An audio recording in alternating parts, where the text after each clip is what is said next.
Welcome, everyone. The town of Hinton respectfully acknowledges that it's located on the First Peoples traditional lands. We recognize this traditional territory to show respect and understanding to those who walk this land since time immemorial. Today, we uphold our ongoing responsibility to work together in the spirit and the intent of the treaties with all First Peoples and nations that call this place home. That the town of Hinton expresses its gratitude for the opportunity to build a better community on these sacred lands for generations to come. With that, I call the meeting to order at 4:01. First order of business is the adoption of the agenda. Council, any changes to the agenda?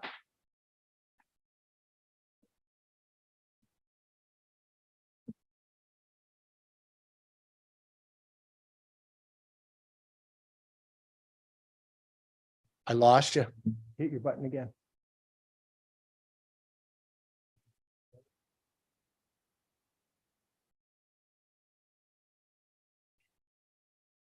There we go. Thank you, Mr. Chair. I would like to move that council postpone item 11.2 CAO Oversight Committee closed session discussion to a future meeting of council. I'd be happy to let agenda planning decide that. And if I could speak to it quickly, please. Mayor Michaels isn't here today, and as chair of the CAO Oversight Committee, I think his insight's important. And I don't think that there's anything that's timely to the extent that we need to have this discussion tonight to move anything forward. So I'd support postponing it to a future meeting. All right. Any other thoughts? Council, then we have a motion. All in favor of postponing 11.2 to a future meeting? Opposed, if any? The motion passes 4-1.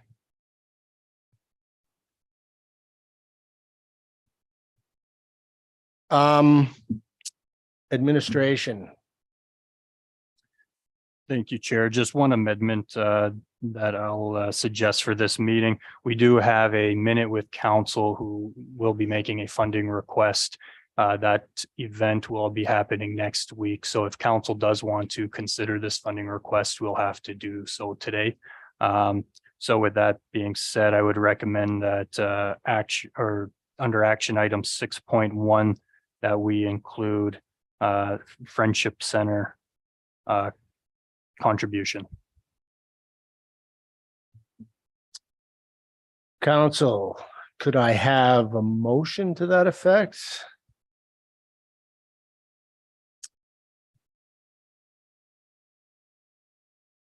Where are you, Councillor Taylor? No, that's fine. That's fine. Sorry.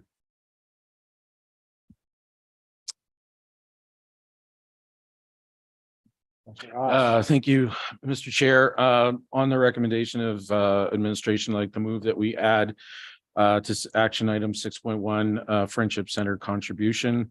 Of course, we'll be hearing, as stated in the minute with council, and then we can make an informed decision on that. So thank you.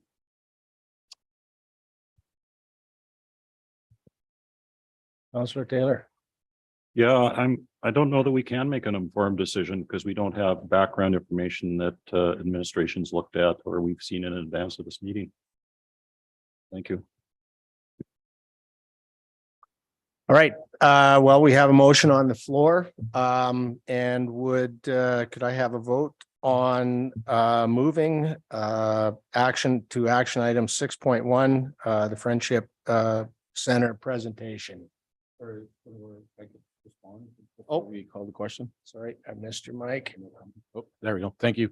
I appreciate Councillor Taylor's we don't have a lot of time on this, but I think it's still a responsibility to have that discussion. I mean, if we can't make the decision tonight, we can send administration off to where the money's coming from and things like that. So at least we can discuss it this evening. We hear from the Friendship Center Minute Council and get that information and see where it goes from there. But I think it's worthwhile to hear from and have that opportunity to discuss it. So thank you. Before I call it to vote, any other comments, thoughts? All right, we have a motion on the floor to create action item 6.1, the presentation from the Friendship Center. All in favor? Opposed, if any? And that passes 3-2. Now, if I could have a motion to accept the agenda as amended. Councillor Reyes?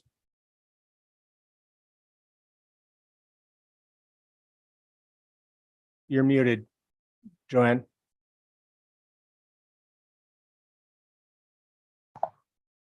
Can you hear me now? Perfect. Thank you, Mr. Chair. I move that we adopt the amended agenda for November 15th, 2022. Right, council, we have a motion on the floor. All in favor? Thank you.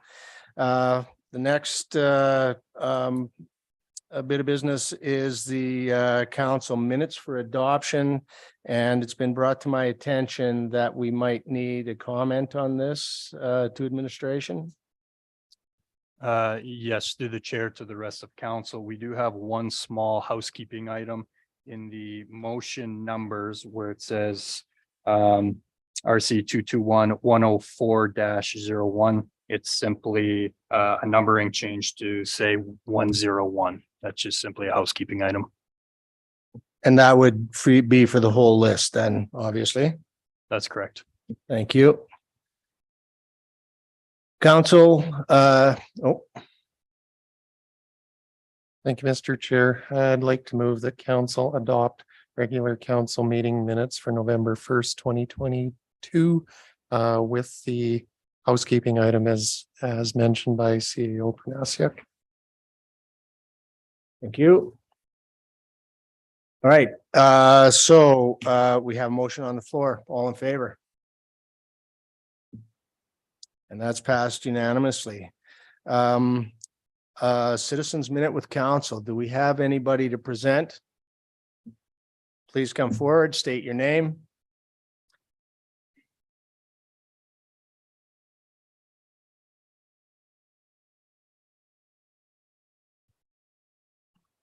Hello there. My name is Morgan Roberts. I am the president of the board of the Hinton Friendship Center, and I want to thank you for allowing me to speak today.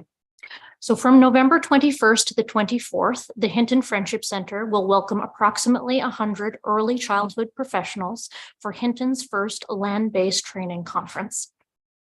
Participants will take part in full day and evening workshops on local Indigenous teachings and practices, information that will be built into curriculums used across the province. The Hinton Aboriginal Head Start program and the HFC continue to be provincial leaders in early childhood Indigenous learning and have been chosen by the Provincial Alberta Head Start Committee to host this year's event. The conference aims to weave the relationship of our local land-based healing and teachings into programming that can be integrated directly into classrooms across the province. The Hinton Head Start program prepares Indigenous children ages 3 to 5 with the necessary school readiness skills and cultural foundation to enter the school system with all other children in a positive, fun, stimulating, and respectful learning environment. Their main philosophy is learning through play.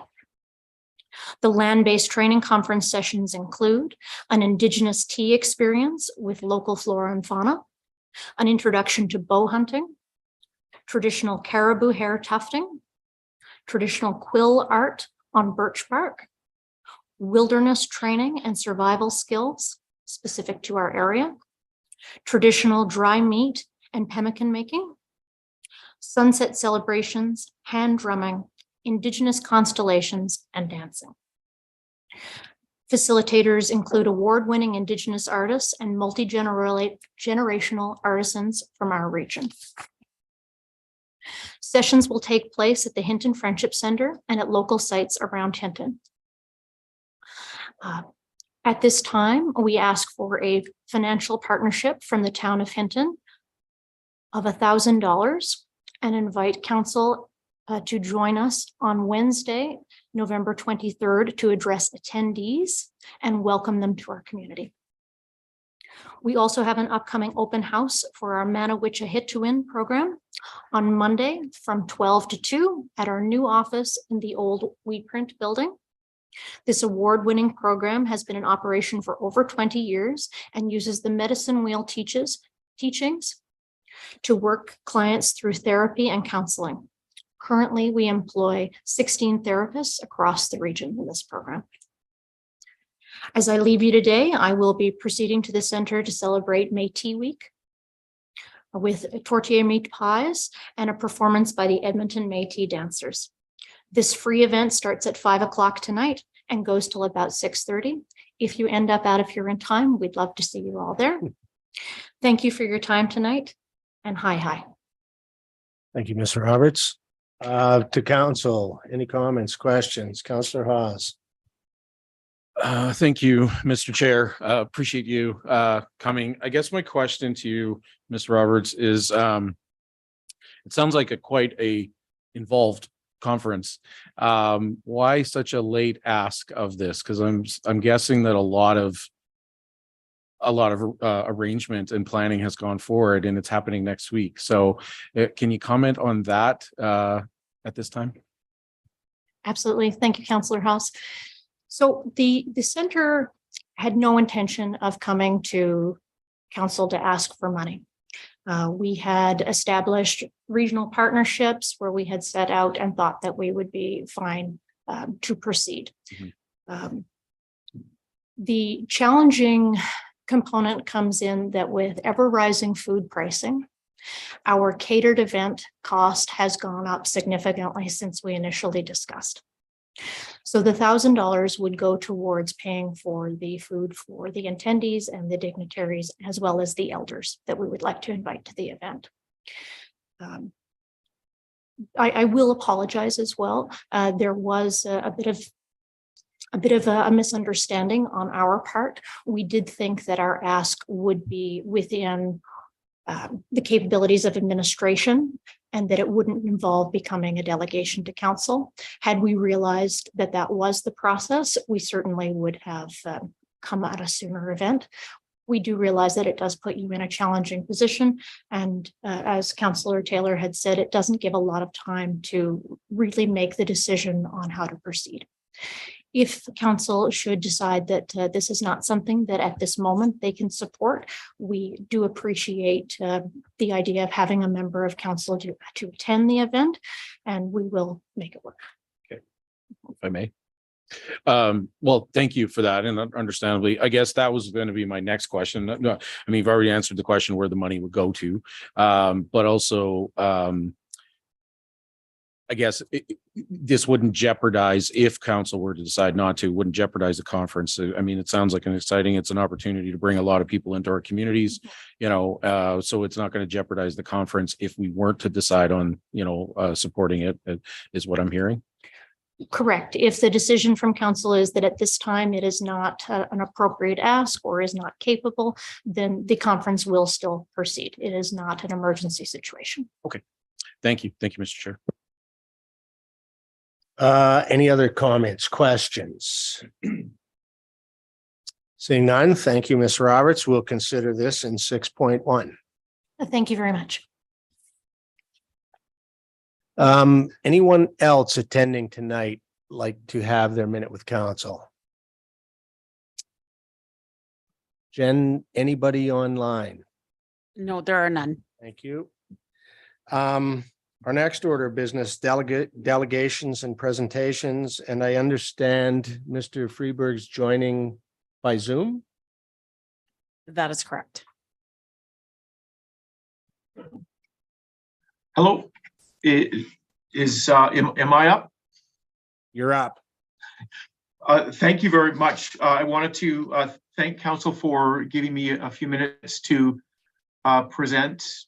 Today, I'm located in Kelowna, actually UBC, on Silk's Okanagan Nation territory. And I guarantee my presentation will be quick because I also, I just have a few minutes because I need to run and teach a class in about 6 or so minutes here. So I'm going to put up my share screen, and I'll get the PowerPoint ready to go here. Is that visible for everyone? That's perfect. Okay, great. I really just want to hit on some key points because I knew that I was going to have too many slides here to present anyways, but I wanted to leave you with the information at the same time in case you want to have a look over that later. And so really this is a project that was funded mainly through FRI research in Hinton, obviously, and it was as a result of a goal to do, as I'm sure most of you know, there's been a lot of biology-based pine beetle research that had happened over the past couple of decades. They wanted to do some social and community-based research on aspects of how do communities look and become resilient to something like mountain pine beetle or climate change more broadly, or other types of threats on the landscape, including economic declines. I'm going to leave these sort of study questions for you to have a look at on your own. One of the things that we found that early on was that there's a lot of different approaches for communities to think about resilience, and I'm going to just touch on these quickly on the next couple of slides. So my apologies, I'm skipping over some of the components of the PowerPoints here. So a community might want to ask questions around, for example, do we want to be the same coming out of something like pine beetle, as in, resistant or bounce back, or might we, end up transforming some aspects of the community? How much do we want to focus on being resilient to things that we can predict and foresee and, kind of gauge the risk of, versus preparing for something that might be completely unexpected? On the top right, I'm hoping you can see my little pointer hand. Your hand's fine. Great. I'm going to ignore the bottom graph here for now.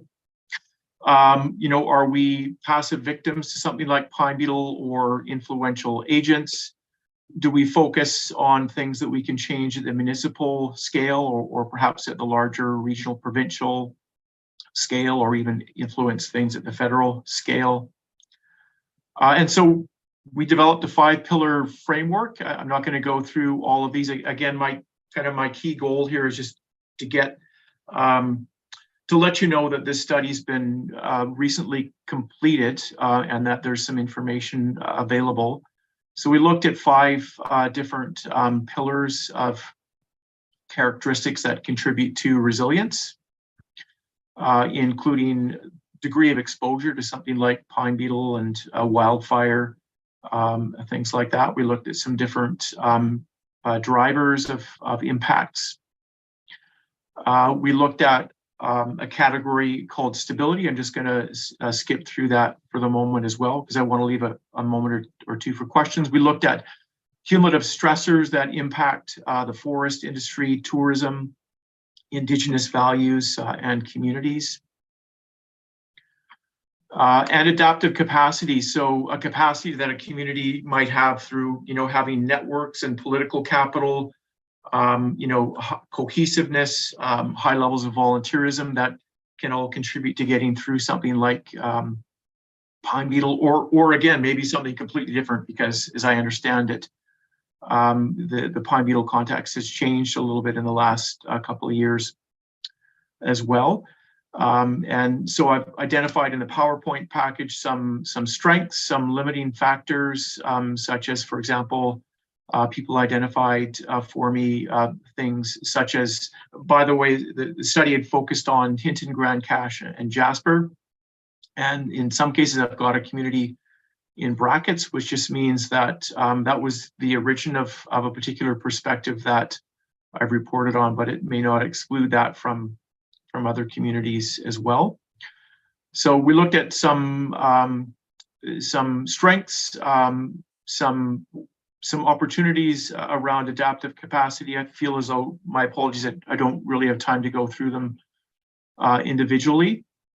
Maybe just as an example, really strong innovative spirit came out in Hinton, but a few people also mentioned some concern around the potential for at different points complacency as well due to that long history of stability. I'm going to flip through these ones. We noticed, so we looked at leadership, political capital, local influence. And then the final category that we looked at was around collaborative governance. So we looked at 3 different networks.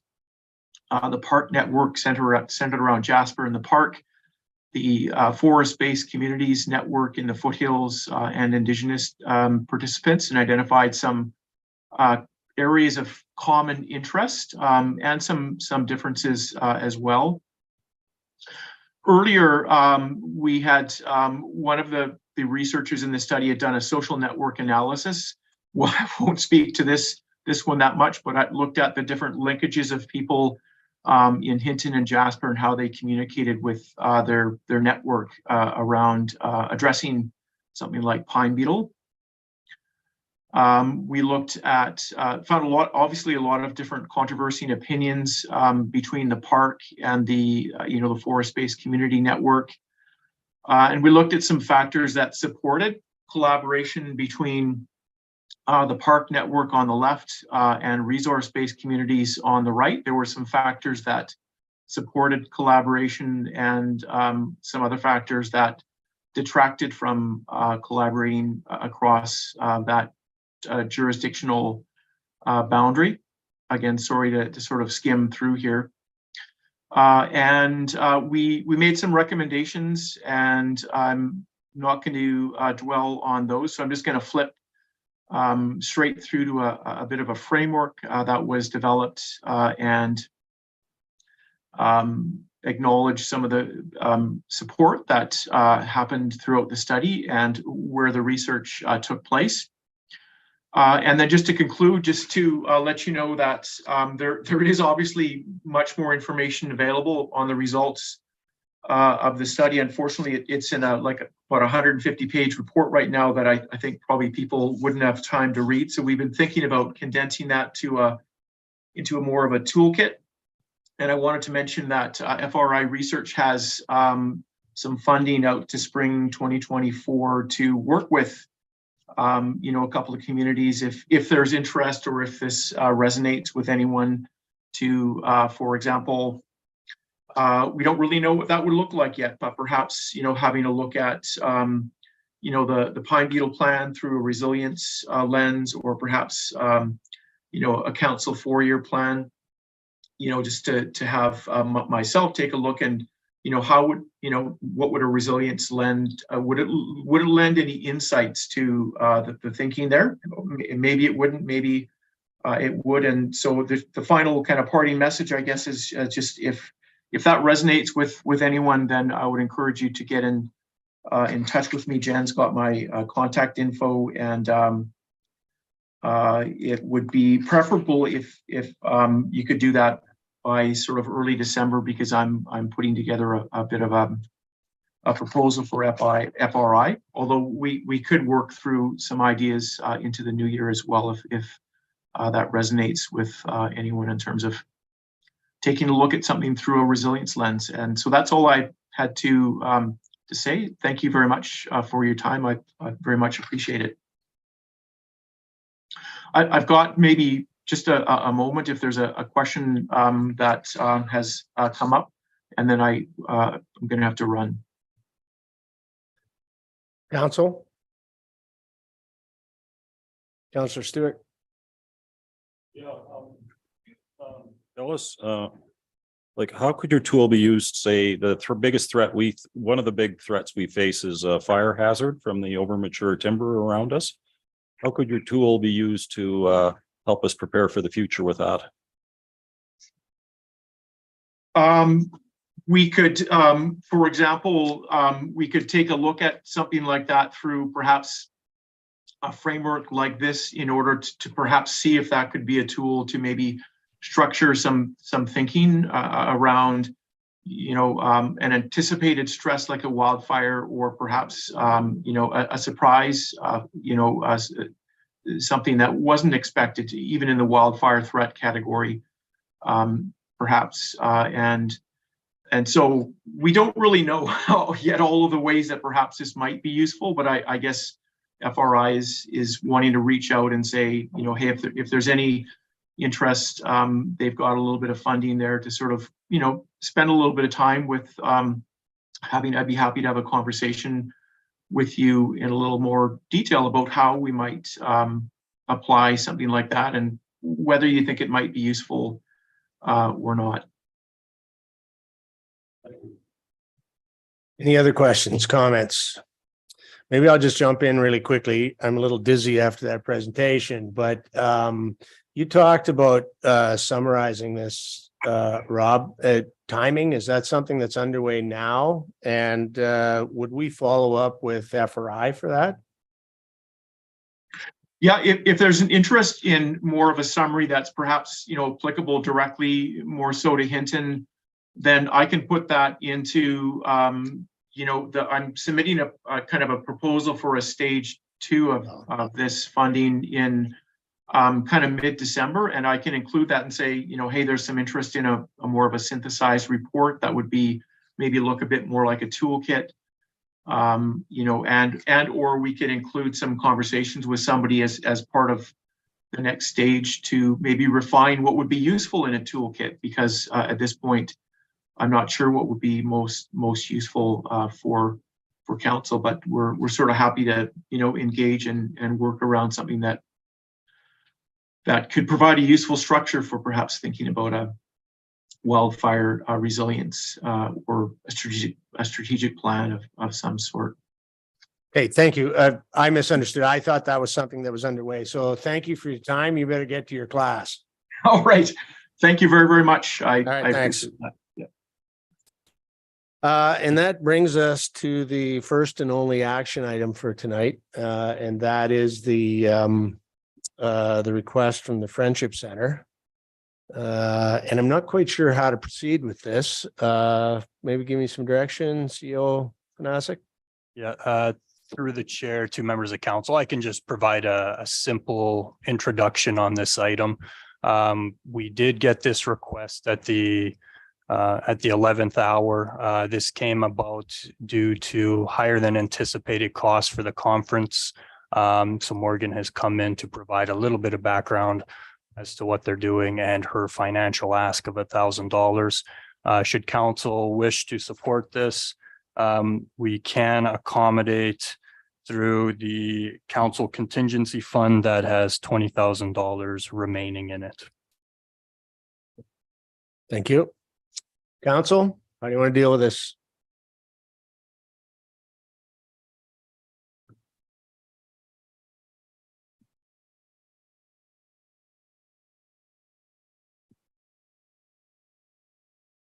Chair, I believe Councillor Race has her hand up.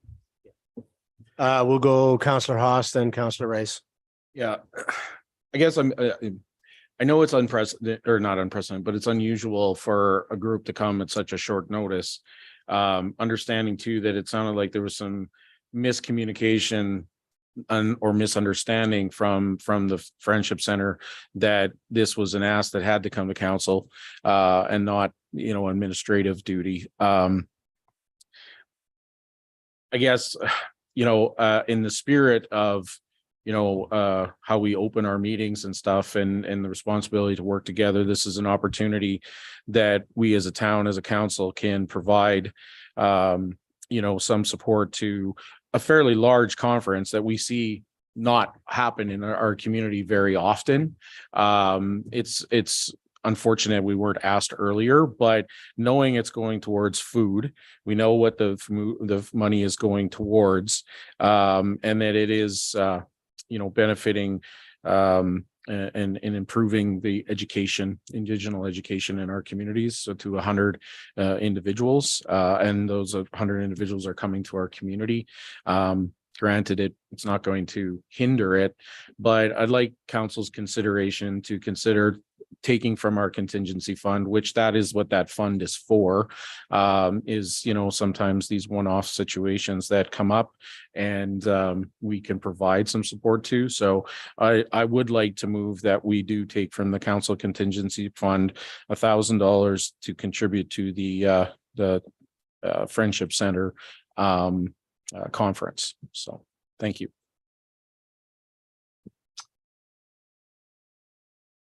Have a look at the wording. Yes. Thank you.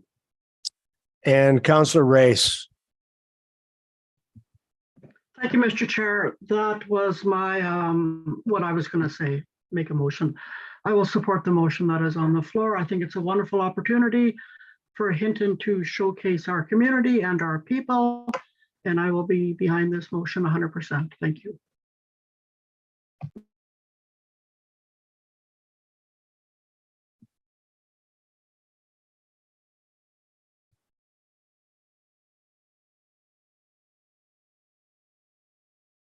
Councillor Taylor. I think it's a wonderful event that's going to happen, and I'm happy that it's coming to town. But frankly, I just spent quite a bit of time looking at a tough budget with a tough starting point of 5%. And we also see additional requests on top of that of 6-7% business cases where people have put prepared business cases forward, meaning that we're looking at an 11 to 12% tax increase. This is in addition to having a number of businesses recovering from the pandemic and having folks that have been affected by inflation, low income and retired people. So I'd like to sort that out before I approve any more funding requests. And, if we want to consider stuff like this, that's great, but I'd like it done in the context of an organized way through the budget where we set up a fund that everybody can apply for in a fair way and get, say, administrative money to bring conferences to town. And we've already given up anyway, so that's my say. Thanks. Thank you. Councillor Ostashik. Thank you, Mr. Chair. I'm in agreement with what everybody's said so far. I think this is a great conference. It's good that it's coming to our community. Very excited. That said, though, I am challenged in supporting it. Unfortunately, these off-the-cuff requests are coming to council more and more frequently. I think it's an indication of some of the challenges that are facing some of the groups and organizations in our community. But I think we need to ask ourselves, is it the responsibility of council as the keepers of taxpayer dollars to support these one-off requests of groups and individuals when they come before us, especially when those requests aren't supportive of the core services that a municipality is obliged to offer.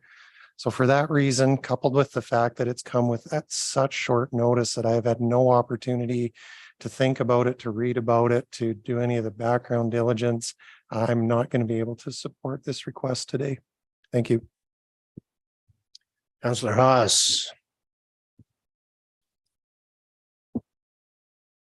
Oh, thank you. Thank you, Mr. Chair. It's not that I don't share council's concerns. This is not an ideal situation that typically I would also support, but at the same token, there are things that come up for our organizations in our communities that don't fit into line with our budget process. And we do have a contingency fund that currently is in place. And I know in our 2022 budget that is earmarked for such occasions like this. And again, I think that we have to be, again, but we talk about upholding an ongoing responsibility to work together in the spirit and intent of treaties and work together. And this is an opportunity to work together with our Indigenous partners to bring this here. And so I agree, it's not ideal. It's not what I would want to also see come. But at the same token, we also have to, I think, be responsible to, some organizations to assist. And it's not, I believe it's a worthwhile taxpayers, I believe bringing this to our community would endorse this, I believe. I do believe that there is a tough budget coming, yes, but we do have those monies knowing in there in the contingency fund. So thank you. Again, I hope you support this. Councillor Rice? Thank you, Mr. Chair. I will speak just one more time on this. When we think back to a week ago, or maybe 2 weeks ago, when a minute with council or a delegation came in and was requesting thousands and thousands of dollars to get people to come to our community. This is an opportunity for 100 people to come to our community, stay in our hotels, shop, eat. So we're starting the process right now by welcoming these people to our community. So I will definitely be supporting this. Thank you. So I guess I'll put myself in the queue now. I have a question to administration. So is that the balance currently sitting in the council contingency fund is $30,000? Through the chair to members of council, sorry, it was $20,000. So our records show that no money has been spent out of that contingency fund this year. Thank you. And I guess listening to the discussion here, I think I've changed my mind a little bit, and we've talked an awful lot about what do we need to do to try and bring people to Hinton to do new things. Given that all of that money remains intact, I think I will support this motion. So seeing no one else in queue, I call to question then that council contribute $1,000 toward the Hinton Friendship Center land-based training conference to come from the council contingency fund. All in favor? Opposed, if any? And that passes 3-2. Thank you, everyone. And we move on to information, please. You just don't come up, Councillor Stashik. Thank you, Mr. Chair. I know it's not on the agenda, but this is one of those things, as I spoke to earlier, that's coming to us more and more frequently. And I appreciate that council has a contingency fund available to consider these types of things. But I'm not sure a contingency fund without any tests or measures is an appropriate place to fund one-off requests that come without any supporting information or recommendation from administration. So if council would indulge me, I'd just like to ask administration quickly if this is something that could be brought forward for discussion to put some controls around how these one-off requests are handled when they come to council. Administration. Through the chair to members of council, it's certainly something that we could bring forward for discussion, putting controls in. This may be something as simple as a grant funding policy. There's a number of ways that you could set up some parameters around these types of requests. So we can certainly bring it forward, possibly to a committee of the whole meeting to discuss. Thank you. If I may, Mr. Chair.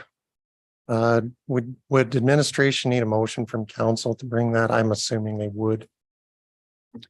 Yes, that's our preference. I would like to move. I'd like to move to have a discussion item regarding one-off funding requests of council to be brought to a future committee of the whole meeting for discussion.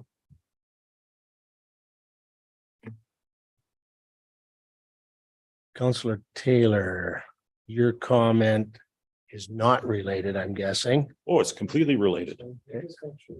Yeah.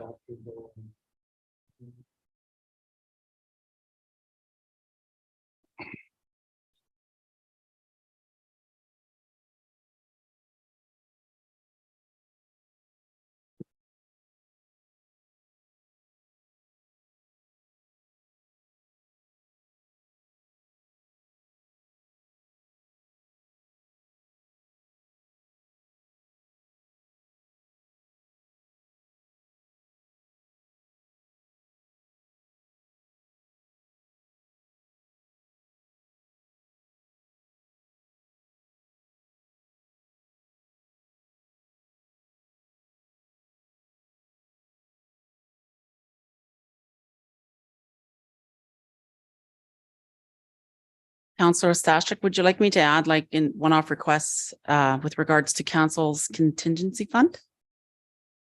Sorry. Thank you, Mr. Chair. That administration bring a discussion item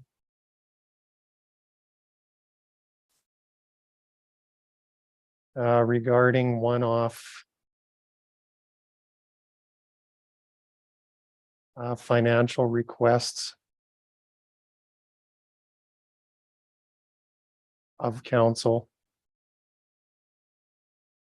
to a future committee of the whole meeting. And I'll leave it at that. I don't really want to have anything in there about the contingency fund because maybe there's a better way to fund that, or maybe it is the contingency fund, but I don't want to restrict it to just that. So I'm okay with that wording.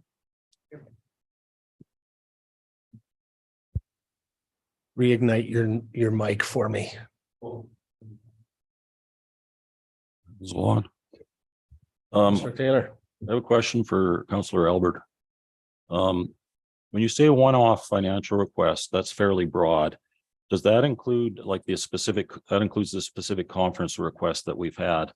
Because there's other communities that have set up like the town of Kelowna, procedures for when they get requests for conferences, people can apply to them and get some administrative money that's based on per head of people that they come to stay overnight.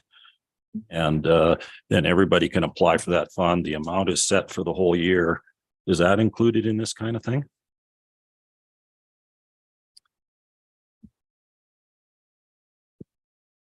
Thank you, Mr. Chair.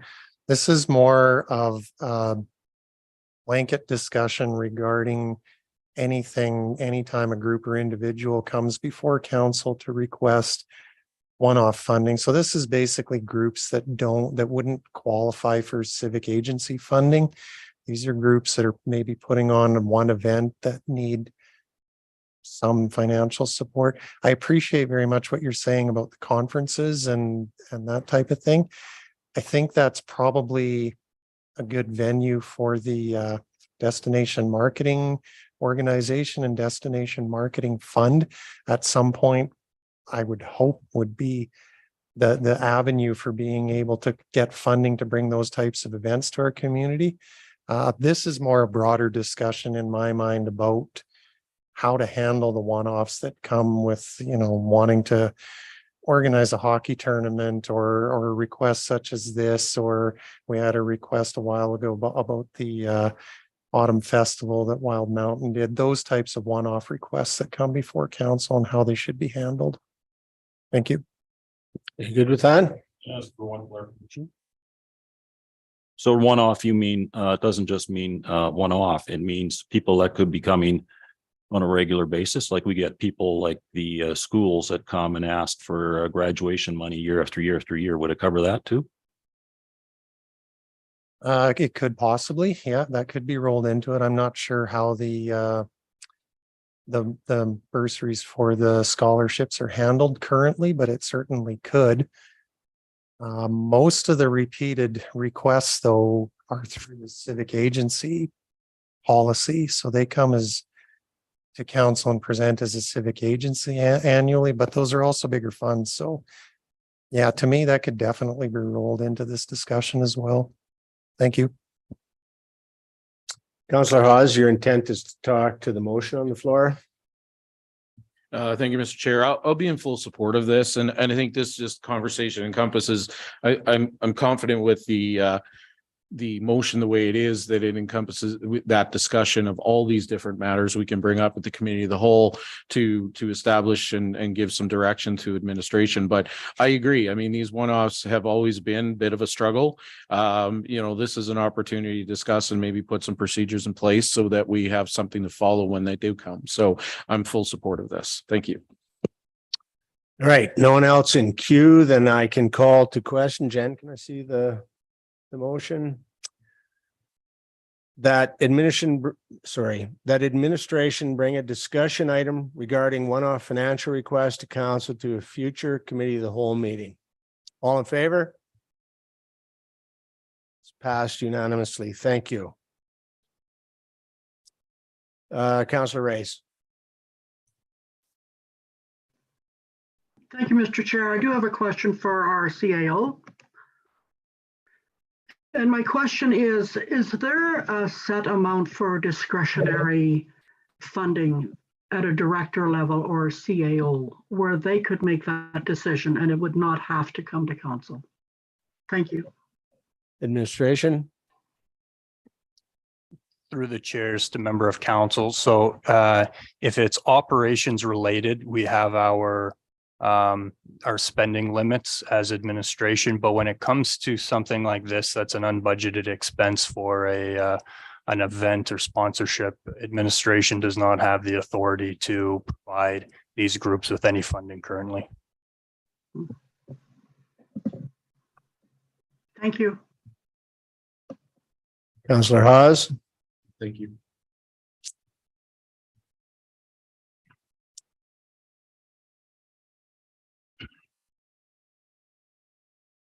Thank you, Mr. Chair.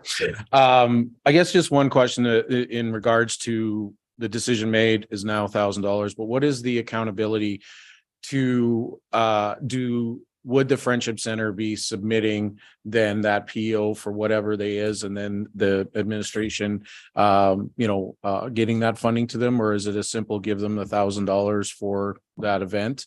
Because I know, like with community grant programs, stuff like that, there's a certain percentage given and then the report and whatever. But how does that play out? Because I know I appreciate some accountability to that as well. So we didn't have a lot of info. So if you could comment on that. Administration. Thank you through the chair, and I believe our finance person is here as well. But because this is she can feel free to jump in, but I believe that because this is simply a contribution to a group that we already know is a legitimate organization, it's a contribution that is not to pay for any one thing, but simply a contribution towards the event. My assumption is that we would simply issue a check to the Hinton Friendship Center for this purpose. Thank you. Okay, thank you. All right, before we move on. All right, then we will move to our first information item. And tonight we have the Municipal Energy Manager update, and that's presented by Faraz Khan. Faraz.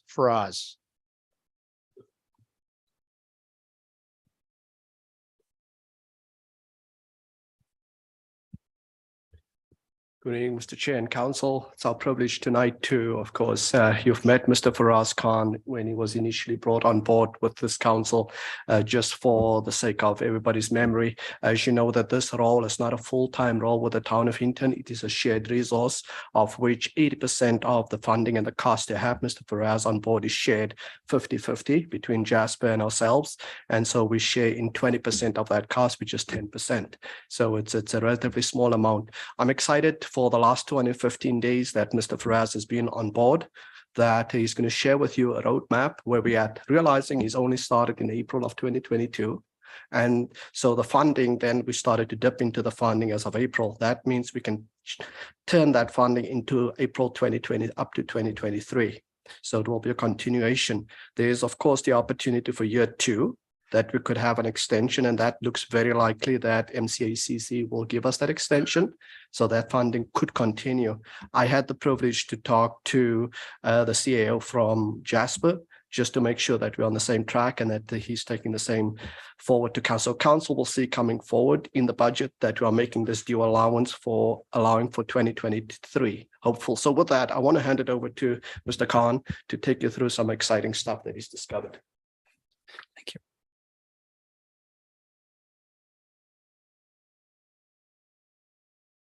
Good evening, everyone.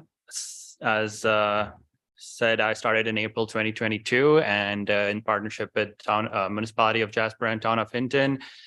My role as the Municipal Energy Manager is to evaluate both the town's energy management practices, opportunities, and build a plan for year 1 and then year 2 onwards to implement these activities. So on the screen, you can see there's a roadmap of year 1, some of the key deliverables for the program. And some of them have check marks and some of them are in progress. The ones in progress are more than 50% complete. And in the next update, you'll see there'll be more green tick marks. But so far, we've made work in identifying or evaluating the current energy consumption patterns, what are the high consumers, and the energy management practices of the town. So I'm going to go through that. There's 2 reports that have been submitted. One's the benchmarking report and the other is the energy assessment report.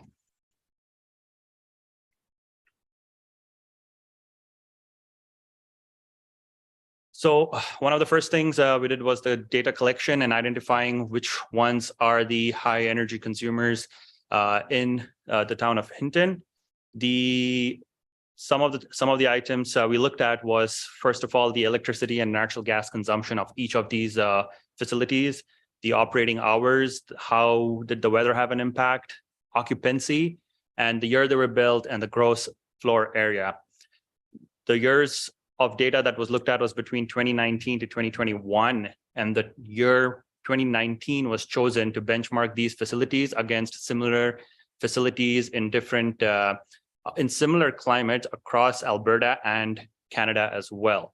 The year 2019 was chosen to avoid any impacts from COVID-19 shutdown. So we wanted to make sure we're comparing apples to apples. This is a high-level overview of the energy use pattern. You can see on the left, there is the natural gas consumption. On the right, there is the electricity consumption. We went through all the facilities and identified 7 that were the top highest consuming facilities. And this is what we've included in the scope for year 1 and year 2. Number 1 is the blue line, which is the highest Duncan Murray Recreational Center, followed by the Garment Center. And then you have most of the other facilities more or less on the same consumption level. And I'll look into the detail in the next slides. And if you pick these top 7 facilities and look at the energy usage profile, the dark line is natural gas use and the dotted line is the heating degree days, which basically shows if heating is required or not. And it's kind of showing us that our natural gas use is higher when it's colder because we need to heat the buildings. The electricity consumption doesn't vary as much, but there's a few upticks in March, or going down in March and going back up in July. And it could be mainly, and this is something we need to dig into more, but because the rec center is such a big consumer, the electricity consumption in the ice plant may be impacting the increased usage of electricity in the winter months. A breakdown of total energy, and this includes both natural gas and electricity. The rec center is a big portion of the total energy consumed in the municipality buildings. And then you can see it's followed by the ISB, Garment Center, the emergency center and the protective services, guild, and finally the library. So it's a small portion. Now this brings us to the benchmark, and what did we see in the benchmarking report? So the users has been benchmarked on 3 different metrics. The first one is the energy use index, which is looking at the total energy in gigajoules, and it's divided by the square meters. So that way we can compare facilities based on usage per square meter, and we're comparing apples to apples. Hinton is fairly in the median of all the facilities in Alberta and Canada. So there is, what it just means is that there is opportunity to be better, but we're not doing terribly bad as well. When you look at the energy cost indexed, that is how much what is the energy cost per square meter of the facility? And once again, Hinton is in the median range, which is about $25.7 per square meter. And the last one was energy cost per occupant. And this is something that Hinton's on the higher side. This is the energy cost per person or the average occupancy of a building. So what it's trying to show is if a building is, for example, the heat's running all night wrong, or the cooling is on all night wrong, but there's nobody in the building. So a higher cost could mean that. And it's just an indication to help us kind of start investigating into why is it so much higher and how can we bring it down to the median. So the next thing we looked at in the assessment was which buildings and facilities should we first target. We wanted to make sure we're maximizing the opportunity and looking at the ones that have the highest opportunities. So the size of the box shows the relative size of the facility in comparison with the others. And the scale shows the comparison with their performance with the other facilities across Alberta and Canada. The red ones are obviously places where we can improve a lot and bring maybe more closer to the medium, and the green ones are doing well. So the town does have 4 out of the 7 that are actually in the green, which means they're performing pretty well, but there's 2 that we can spend time and focus on. And that was the energy side. And this quick graph shows the greenhouse gas emissions from the same 7 facilities. So in total, we are looking at about 2,900 metric tons of CO2 annually from these top 7 facilities. And the rec center is number 1, which accounts for about 55% of the emissions. And you have then the ISB, the Government Center Guild, and so on. What is that equivalent to? There's a small little graphic that I like. It kind of tells you what does 2,900 tons mean, because they don't mean anything to me but numbers. But when I look at that, it's about 39 tankers of gasoline, 679 homes worth of energy, and about 1,939 homes worth of electricity. So that was the benchmarking report, which we kind of gives us an idea on the opportunities, the actual physical things you can do in the facilities to reduce emissions and how much you can reduce our energy and how much you can reduce them by. And the energy management assessment report is basically a process that is used to evaluate the energy management practices within a municipality. It's focusing more on people and the processes that are involved rather than the actual energy saving project. So it's designed to help in understanding current state of the energy management practices, identifying some of the gaps and the opportunities to improve them and what we need to do to improve them. A key thing to keep in mind is this is a self-assessment. It's assessed over 12 management areas, which we'll see in the next slide. And the administration looked at where we are today and what do we want to target for year 1. So the spider chart is the 12, around the spider chart, you can see the 12 management areas. And out of where we are today and where the town is targeting for, we are at 67% of our goals to reach 100% of our targets for year 1. So some of the summaries were that the town indicates a high inclination for towards energy management and strategic energy management. There's lots of opportunity to establish energy procurement policies, environmental policies, sustainable policies that can set up the town on a path of self-directed progress towards energy management. Creating an energy team and empowering the staff to promote the importance of energy can help the town in its goal. Regular communication and updates to the council and other staff will increase engagement between the town. And there was 21 recommended action items that were provided to us at the end of the report. So I'll leave that detailed discussion in the report and questions if needed towards the end. And the last part of my update is an energy scan that we conducted on the Duncan Murray Rec Center and the Municipal Library. So what is an energy scan? It's just below an energy audit. It's a very high level walkthrough of the facility, talking to maintenance, operational personnel, and trying to understand what kind of opportunities exist within the facility. How can we implement some of these ideas? They were categorized into 3 opportunities. One is a low cost and no cost opportunities that may not cost us anything to do. It's just operational practices, employee engagement, things like that. The second one is more communication and engagement within staff to create awareness to things like turning off lights and whatnot. And the third one was actual capital projects and upgrades that may be possible to reduce the overall energy consumption. And this energy scan was conducted on August 29th. It was conducted with maintenance and operational personnel because they run the facilities. They know where the opportunities are. So it's good to discuss that with them. We looked at the different systems and discussed the operational and maintenance procedures. So that brings us to what's currently going on in the program. Is after the energy scan, we're working on making a list of all the opportunities, and then we'll go through with the same team to prioritize some of these opportunities and prepare an implementation plan of these opportunities for the next year. And some of the capital upgrades that we've identified, we'll be doing a further evaluation to understand what the cost looks like and what the benefits are and whether or not we should go down that path. And what can you expect after that? So there's 4 key things we're considering.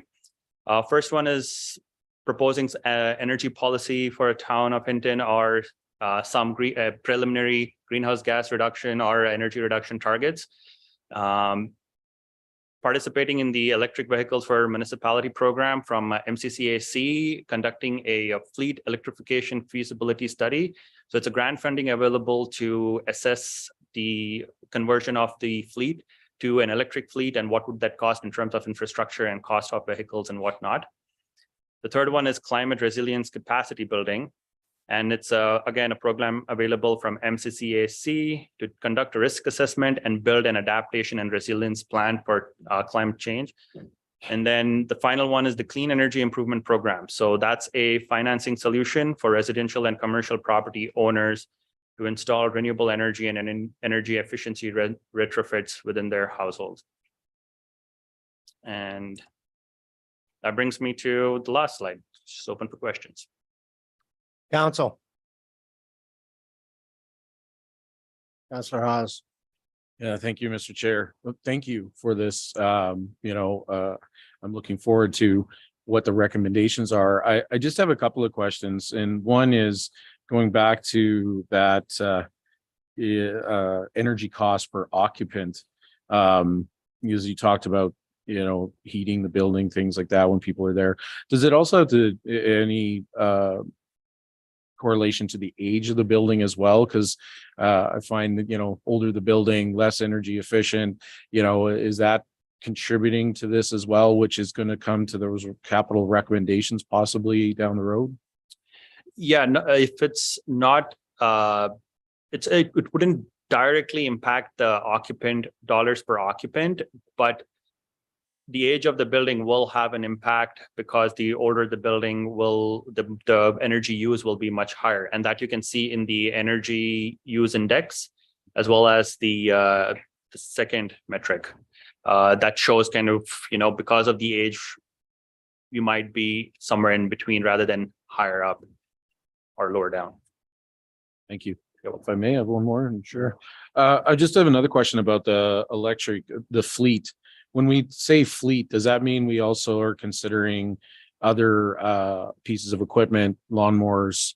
It's not just the fleet when we think of fleet, the vehicles themselves, but there's the other options are going to be explored as well. In this case and the funding opportunity that's available, we would be looking at either light duty or heavy duty vehicles. things like lawn mowers and other electric equipment, I do not believe are part of the funding program or the requirements of the program. So yeah, we would be focusing on either light duty or heavy duty vehicles. So if I may follow up on that, if I may. Sure. So when you say funding, that's through the MCCAC. Are we able to go through other? Because I know like FCM, you know, I know the town of Okotoks just recently purchased a electric lawnmower. You know, will we be looking at other funding grant opportunities other than this one? Yes, definitely. So a part of my work is to identify all those opportunities that are out there and see which one fits the best for the town. With this opportunity, it's the feasibility study that we're looking at, just to tell us, okay, how much is it gonna cost us to upgrade our infrastructure to support electric vehicles, because we need electric charging stations. It's not just the buying of the vehicle. So that's what that'll kind of answer the question too. But we can pursue looking at other grants for other smaller equipment if needed. Thank you. Thank you, Mr. Chair. Before we go to Councillor Ostashik, can you see Miss Jen or Davy Campbell? Can you see Councillor Race? I don't know if she might have a question. Is there a way that we can kind of watch what's going on there? Okay, well, Joanne, I guess you're going to have to show it because shares the screen shared. Councillor Ostashik. Thank you, Mr. Chair, and thank you for the presentation. It was very interesting and enlightening. One of the things that that surprised me was the energy consumption footprint of the rec center. I assumed that it was bigger than any of our other municipal buildings just because of the size of it and the infrastructure that's in it. But I never expected that it would be that much higher. Like the recreation center consumes more energy than all of the other municipal buildings put together. So that to me was immensely interesting and brought a question to mind, and then probably a follow-up comment if I can, Mr. Chair, depending on what the answer is.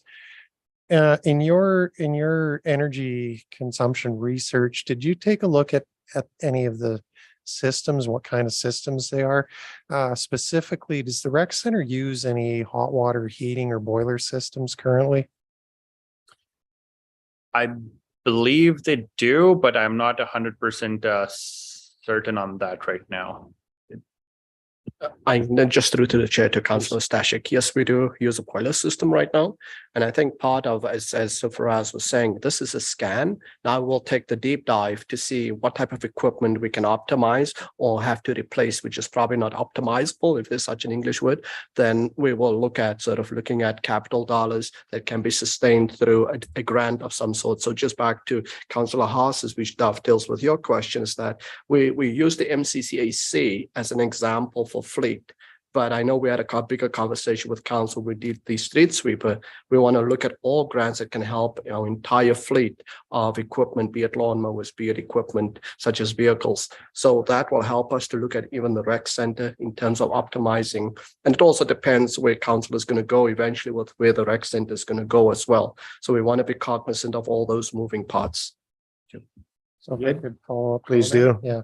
So yeah, I appreciate that there is a boiler system and a hot water system that's in use in the rec center right now, because I think that dovetails well and it highlights kind of the potential advantage that if the Novus Earth project moves ahead with their aquaponics facility, part of the secondary plan for that was to develop the district heating system that the town would potentially be able to take advantage of.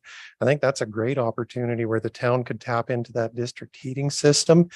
And by my understanding, with a boiler system, without too much trouble, be able to convert that over and take advantage of that district heating system. And even if it could knock down that energy consumption by 50%, that's a huge impact on the greenhouse gas emissions that the town is putting out right now, and also the cost to heat the facility. So I think that's a great opportunity. So thanks for this. It really opened my eyes to some stuff. Councillor Taylor. Can we include the Hinton Center? That's a pretty big building we missed.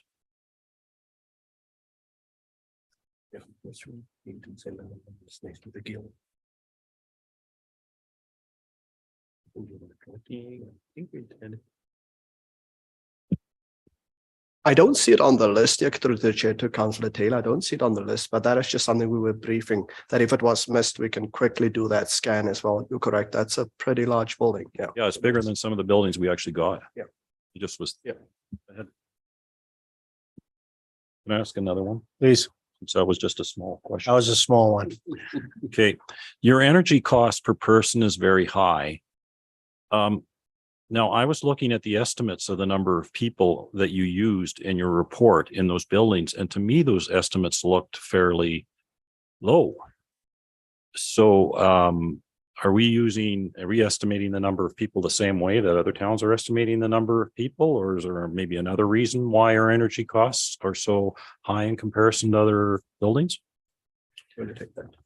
As far as the data that's used to develop the benchmarking report, it's the best available information we have received from the facilities in order of how many visitors are there and what is the staff count.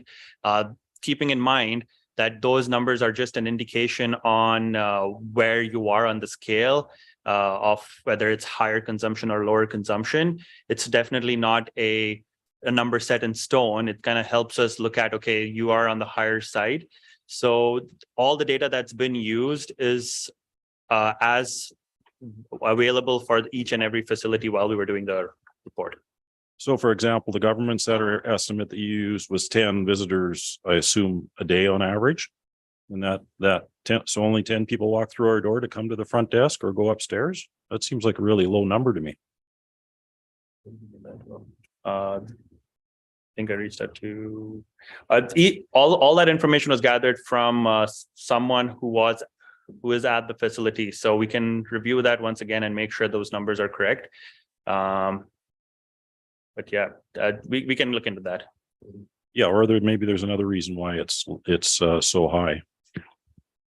If I may just through to Councillor Taylor, I think one of the things that could have been the impact as we were coming back from COVID, not many people were used to coming into the building. So the snapshot of time that they gave the number to Faraz may have impacted. So we can go back and look at, okay, what is the new count of, you're correct, there's more people coming to the building right now. Our tenants upstairs are having more visitors. So maybe we look at a different snapshot of time and then update that. And at the next update, we can correct that if there's a correction needed.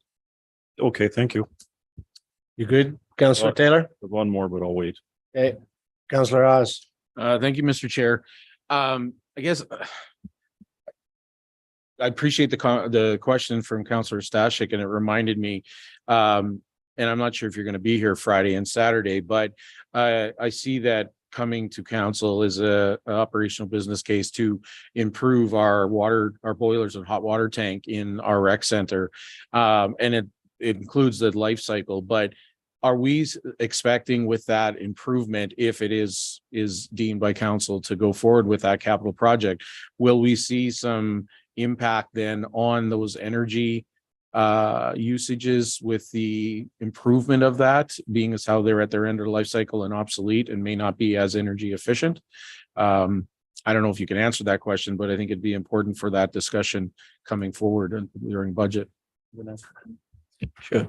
Through to the chair to Councillor Haas, you're correct that there would be a nominal change because, as the years and months go by, your equipment obviously gets more energy efficient. The manufacturers look at that. We look at, some of the work that we're going to do on that project is going to help us to get better exhausting and all those type of things has an impact. So it will be nominal, emphasis on nominal, but we will be looking, as Faraz outlined, in all our capital go forward. We're going to look at that component of efficiency to help us to get to that better or improved efficiency mark of things. So we're not just going to replace like with like, we're going to look at optimizing and what the balance could be as we go forward.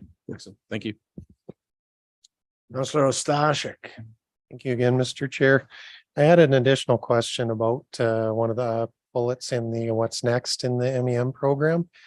And that's regarding the electric vehicles for municipality program.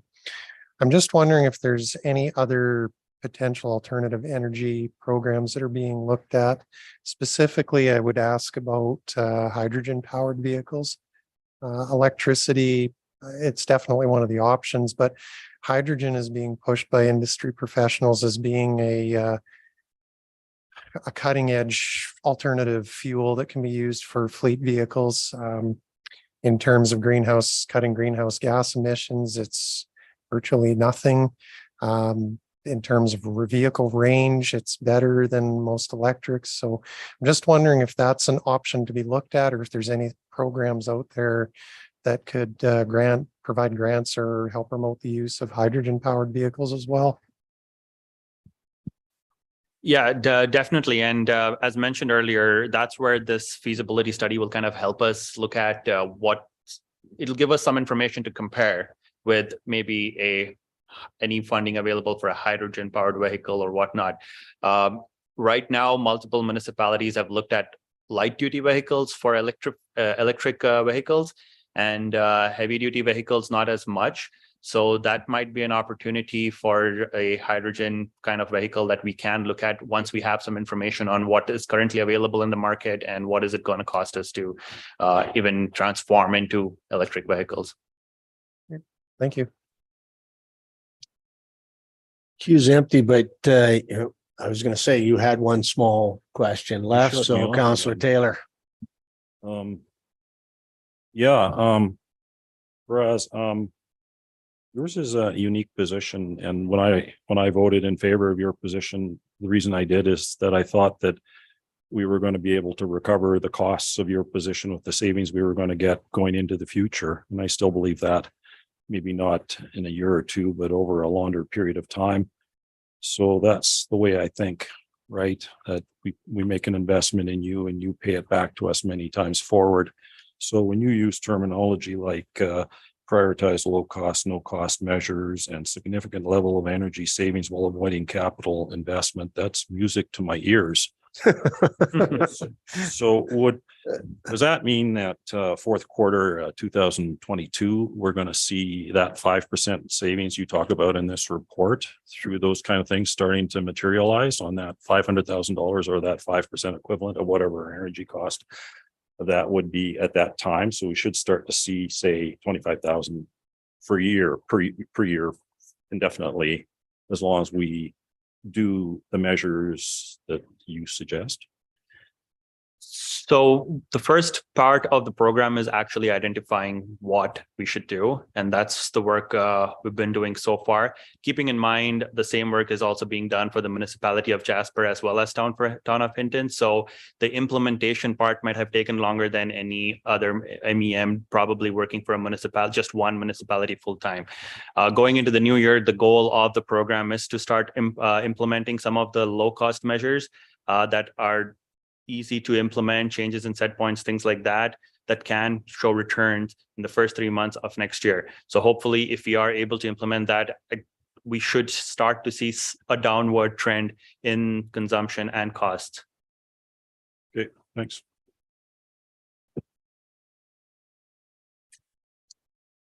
Mr. Russo.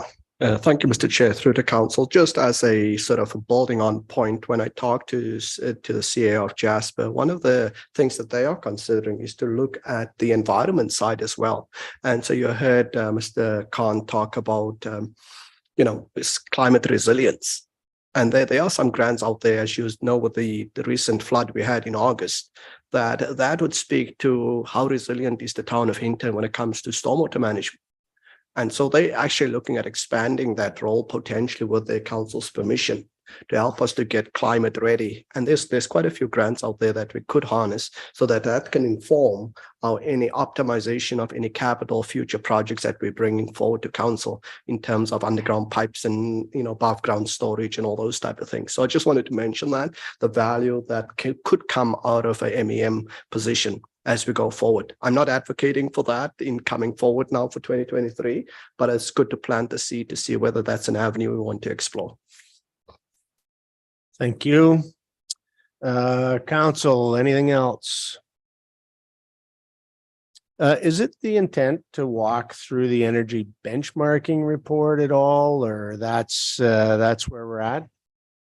I just wanted to walk through the high overall view, which I just already did. And if interested, you have the report to read it in detail. And if there's any questions arise from there, I'll be more than happy to answer those questions in the future. Thank you. No one else in queue. Councilor Ostashik. Oh.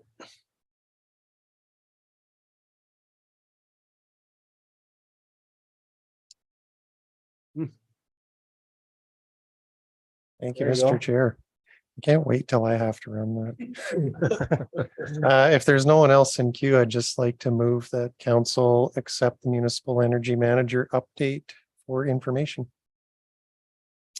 All right, council, we have a motion on the floor. All in favor? And that's passed unanimously. Thank you very much, Mr. Khan. That really was enlightening, and we look forward to moving this forward. Councillor Taylor. Just one follow-up to something you said. So that extreme weather flooding that we got that caused a whole lot of basements to be damaged and whatnot.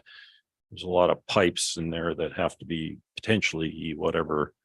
So stuff like that is things that we could look at for some of the mitigation granting funds that you're talking about. Through the chair to Councillor Taylor, you're absolutely correct, because what that will do is it will substantiate the severity of our concerns in the town of Hinton. It's not that we just alarmist about it. We had real events that triggered the real catastrophes. And so that is why it excites us to be able to know that we will have the empirical data. As you know, we're working on a report that's slightly overdue already to help us understand what happened along those areas where we had those slope failures, where we had the basements to flood. And those are combination things we can take forward into really strong grant cases to take us forward here in the next couple of months. Thank you. Before we move on, anything else? All right, then let us move on to council correspondence. And council, how would you like to deal with this? Councillor Haas. Yeah, I'd like to move that we accept the correspondence for council. And I'd like to speak to it, if I don't mind. You might. Looking through this, I definitely appreciate the report from our CMP. It's a little different than what we've seen before and a lot more detail in that. So I really appreciate that. I guess I have a question to administration. In discussion previously with when Staff Sergeant Murphy came and talked to us, was wondering, with that relationship building between the RCMP and having that opportunity to ask questions, at one point in time, we used to have the member come and staff sergeant and report to council. We went away from that and went to more of the sending a report and maybe coming once a year. I'm just curious, have you had an opportunity what our new staff sergeant prefers? Because I think that moving forward and asking questions might be appropriate. And it sounded like that would be something that we could reestablish during that meeting with Staff Sergeant Murphy. So I'm not sure if you can comment on that, but I'd like to see them coming more often so we can ask questions personally. But thank you. Administration. Through the chair to Councillor Haas, yes, we new staff sergeant and I have actually had a meeting, and we've discussed that would be our preference going forward. That is that she come and provide an update on these types of things. I believe she'll still send the report, but she will come and give a larger update even on her own staff and the activities of her department going forward. I believe when we spoke last, there was an intention that she was going to come in the very near future, so I can keep council updated on that.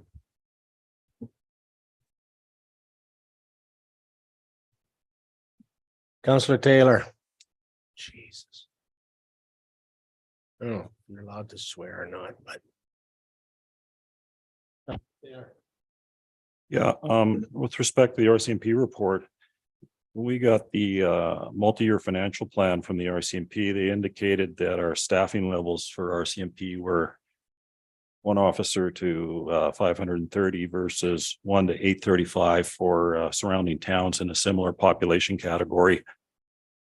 Now that we're in a budget situation with a very high starting point and more requests for business cases that are even higher than that, it seems ever more important to sort out what is a safe level of policing during the budget process and to sort out numbers like what looks like a high level of direct administration and indirect costs on page 7 of the RCMP report. We have some of this information available during the budget process. Administration.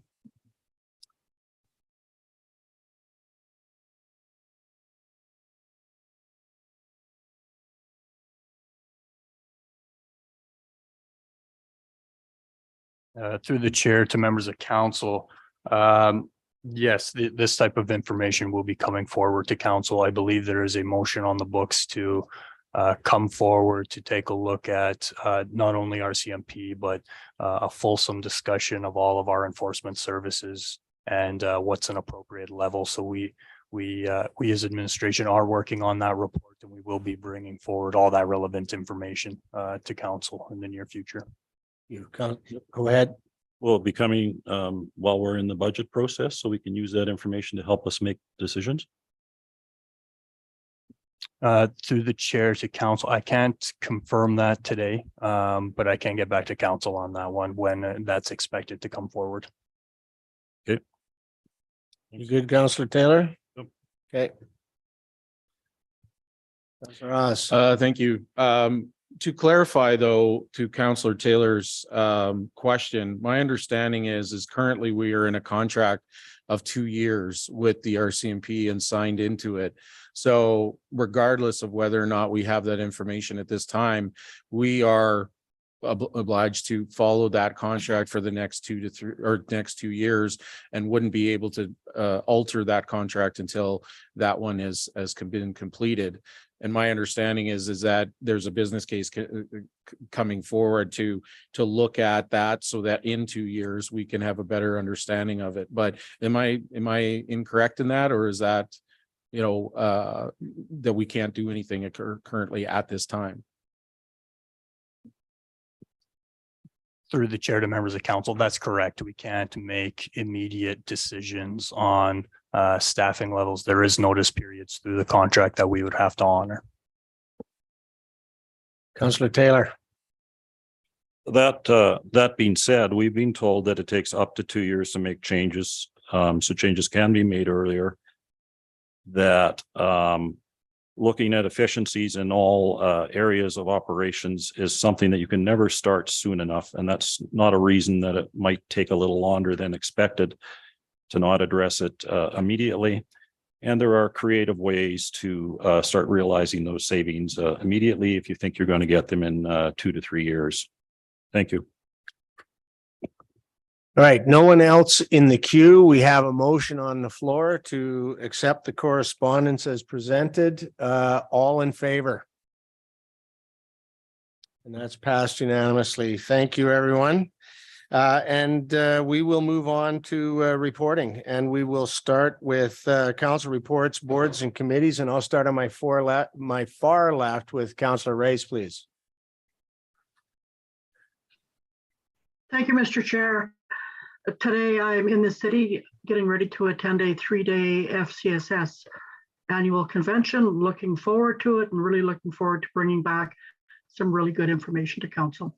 And that's it. Thank you, sir. Councillor Ostashik. Thank you, Mr. Chair. So last Wednesday, we had a Beaver Boardwalk Community Oversight Committee meeting. The entirety of the meeting was spent discussing the committee's current terms of reference and any changes that the committee may want to see moving forward. So those were all captured by a motion, and it's going to be reviewed once more at the beginning of December at our December meeting. And then council should see a report with recommendations for changes to the Oversight Committee's terms of reference towards the end of December. I can't remember which meeting exactly, but towards the end of December, that should be coming back to council for council's consideration. And that's all I have to report. Thank you. Thank you. Councillor Haas.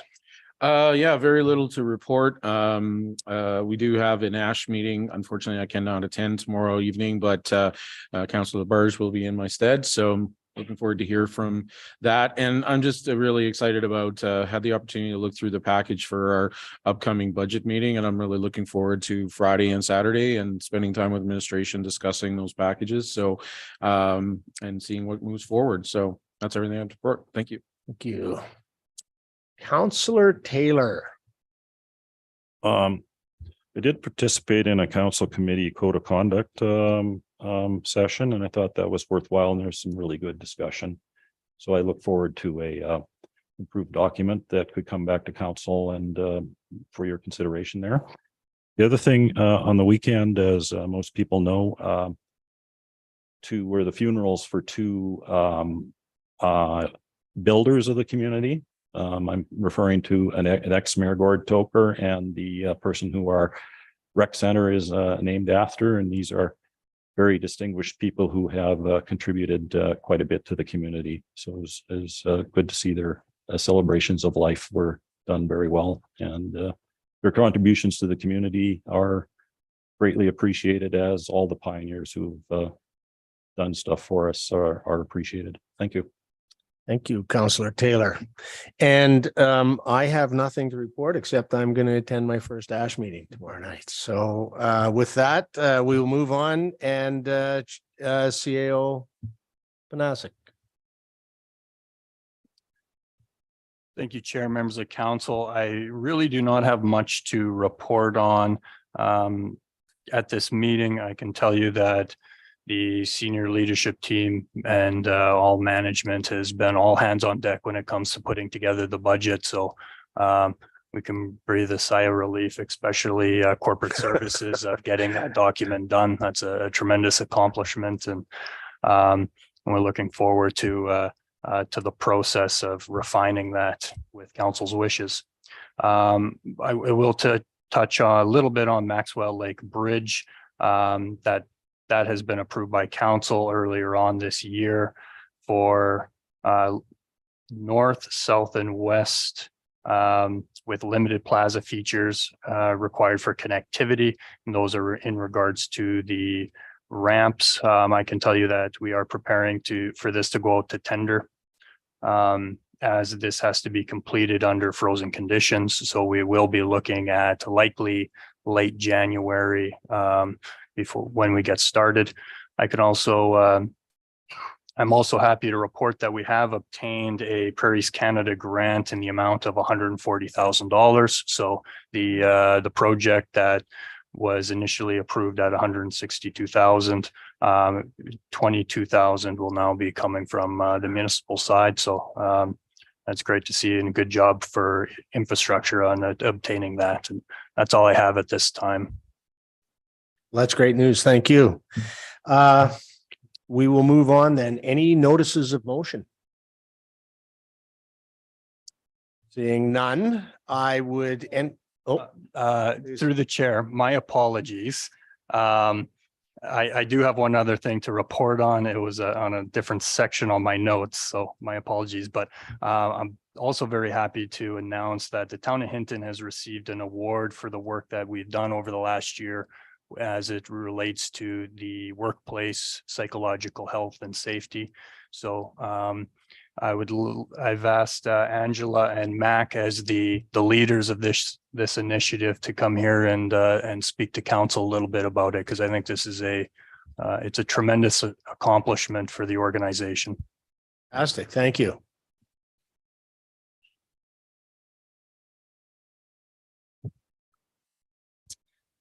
Good afternoon, Mr. Chair and members of council. I'd like to take an opportunity firstly to thank you for giving us some time to speak about this award that the town has received. And secondly, to introduce Angela Ross, our Occupational Health and Safety Coordinator, who really was the pointy end of the spear on this initiative. She deserves a lot of kudos for her efforts in this regard. So to speak about the Psychological Safe Workplace Award and the rapid intervention that we undertook earlier this year, represent Miss Angela. Thank you, Matt. Chair through the council, thank you for having me today. Appreciate being here, and I'd like to take this moment to celebrate our successes. The town of Hinton received a bronze award through the Psychologically Safe Workplace Awards that was presented to the town of Hinton in September of 2022 this year. Over the past year, we've undertaken a rapid prevention strategy. And with that in mind, that was with our Director of Protective Services, along with our ICAO and HR, to identify some issues that we saw within our organization. First off, we took a survey and took a pulse of the organization to understand where our mental health was within this organization. And we saw some red flags being presented. And with that in mind, that's where the rapid prevention strategy came about. With that, we had Dr. Bill Howitt attend some training sessions with our staff in June of last year. And we celebrated mental health and psychological health and safety with our group through a pancake breakfast and just planting the seeds with our group. So with this in mind, we had our name put in for an award. There was 8,800 employees that were in the data bank. We participated in a mental fitness index, and all of our staff were presented the option to participate in that survey with the mental fitness index. With that, they took 18 companies and those 88 employees, and they chose Town of Hinton for the supports that we've put into place over the last year with regards to psychological health and safety. And I'd like to say thank you to all of our team, our leaders within the organization, to recognize that this is first and foremost a priority and allowing us to receive this award. Moving forward in the future, what we see for this organization is taking the next step. In 2015, the CSA put forward a standard with regards to psychological health and safety and how we would implement that to the organization. Next year, we will undertake some training from internal staff that will go through and look at what that framework looks like to build out for the town of Hinton, moving us forward.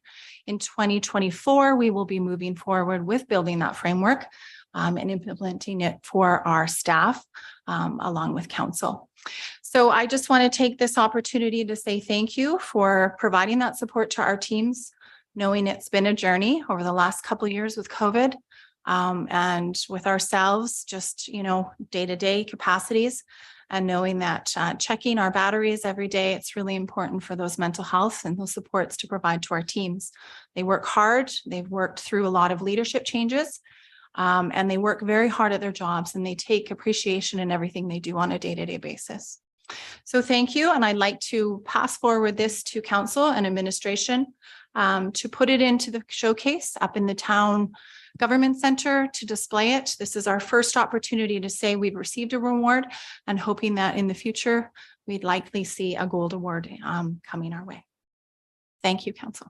Well, thank you very much. I'd like to say that on behalf of council, to thank you for the work you've done.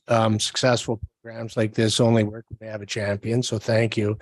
This has been a really significant issue from the perspective I know of all my fellow councillors, and I just appreciate the work you've done. And this is just an indication of where we would really like to see the organization go. So thanks very much.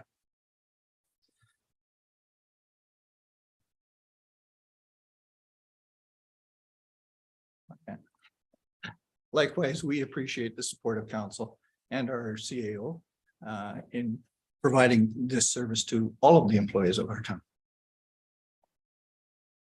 Thank you. Any other pages you missed in your report tonight? CAO open. I believe that's everything. Thank you. All right. Now then, before I move on to notices of motion, any notices of motion?